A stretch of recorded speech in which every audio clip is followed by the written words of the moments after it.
Almost everyone is familiar with what Apple is and what they are famous for. From their iPhones to their iMacs, Apple has created a very exclusive digital ecosystem for their customers. Even though Apple has a very isolated ecosystem, it doesn't mean they are not very exclusive. On the contrary, Apple is a market leader in both the smartphone market segment as well as the personal computers market segment. Most of you might not know, but a few years back, Apple tried to get their beak into the automotive sector. This project was a complete failure back then, but that hasn't stopped Apple from jumping back into the car manufacturing game. Let us take a look at the upcoming Apple Car and why it will be a complete failure. The news surrounding Apple cars the past year doesn't increase confidence around the whole project. We now know that the first version of the Apple Car was in development since 2014, but since then it has gone through so much turbulence that Apple had to totally scratch everything and begin a new project. During this time, Apple had tried to engage companies like Hyundai, Nissan, Toyota, and BMW in partnership, but the negotiations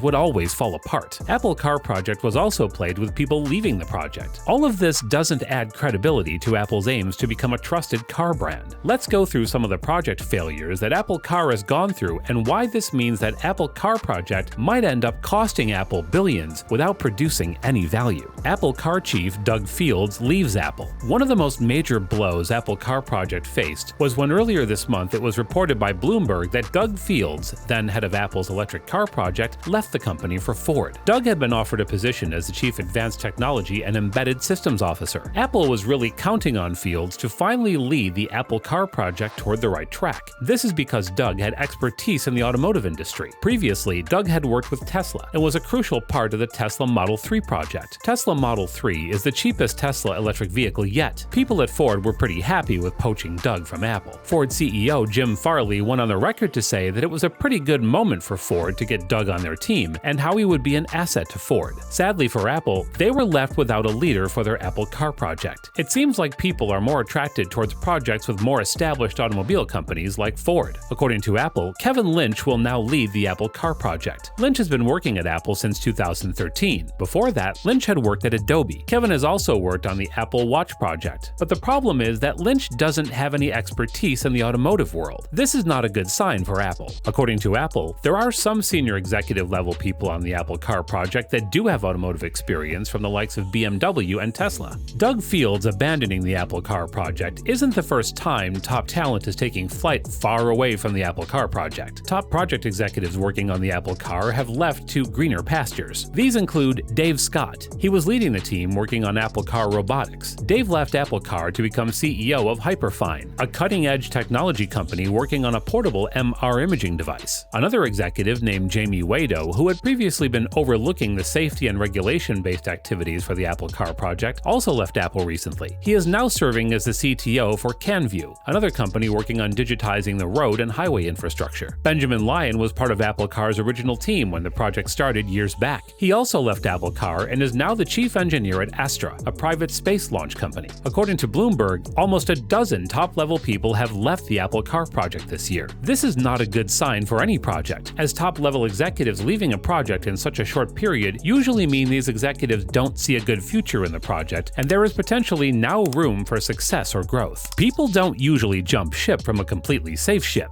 They jump ship from vessels that are sinking. All of these people leaving the Apple Car project certainly doesn't inspire confidence in the project. This also creates uncertainty as management goes through such turbulent times. This can result in a very uncertain direction for the whole project. It seems like whenever you hear something new about developments with the Apple Car project, it is always 180 degrees from what they were planning previously. For example, just take a look at the news coming out about Apple's plan on how they will source their battery technology for their Apple Car. At first, it was reported by Reuters that Apple was in talks with Chinese battery makers to make the batteries for the Apple Car. The Chinese company they were looking to partner with is called CATL and is the major supplier for potential competitors for Apple cars in the electric vehicle sector. That is Tesla and Chinese automaker BYD. But Apple wants them to build the manufacturing plant in the US, which, considering the volatile relations between China and the US, seems very unlikely to happen. Apple just can't seem to convince any company to play along. The major concern for Apple's car would be its direct competitor in the US market, that is Tesla Motors. Tesla has already dominated the EV market for years now. Tesla already offers really affordable high-performance EVs like the Tesla Model 3. It would be really hard for Apple to come in and try to carve a piece of that market for themselves. Established companies like Ford, Volkswagen, and BMW are having a hard time time trying to compete with Tesla's pricing, features, and overall accessibility. So, a new auto manufacturer like Apple will have no chance of trying to sell EVs when companies like Tesla exist and continue to make great electric vehicles. The details on the new Apple Car project are a little scarce, but here is what we know so far. At the start of this year, we first had a glimpse into the specifications for the upcoming Apple Car. This was when it was reported that Apple is in talks with the Korean car manufacturer Hyundai to partner up to make fully electric vehicles. According to seasoned analyst Ming-Chi Kuo, who is a respected authority on everything Apple-related, Apple Car would be partnering with Hyundai to take advantage of their manufacturing capabilities. Apple will be using Hyundai's new electric car chassis called the eGMP chassis for their upcoming car. Hyundai itself had announced the eGMP chassis a few months ago. According to details released by the company, the eGMP chassis would be able to do 300 miles on a single charge. In terms of charging times, Hyundai expects its fast charging capabilities to charge the vehicle to 80% in just 18 minutes. This is really impressive by industry standards. It is even mentioned that a single 5-minute charge will be able to give 60 miles of range. Now that is impressive and faster than any other EV in the market. But it is to be noted that these are specifications released by the company, so we have to take these claims with a grain of salt. There is a reason other electric vehicle giants like Tesla can't charge this fast. This is because the current level of technology doesn't allow this level of performance and scalability. Hyundai also mentioned that the eGMP platform can do 160 miles per hour top speed. The acceleration specs of the car would be 0 to 60 miles per hour in 3.5 seconds. That is pretty fast as well and is near other high-performance vehicles like the Tesla Model S. But this possible deal with Hyundai, it seems, won't yield any results, since Hyundai now says they aren't in talks with Apple at all to make a car. This seems unfortunate for Apple. Apple may have seen great success in the world of smartphones and personal devices like laptops and the iPad, but jumping industries like this is often challenging, if not impossible. From what we have seen so far, it seems like the Apple Car project will just end up draining Apple if nothing else.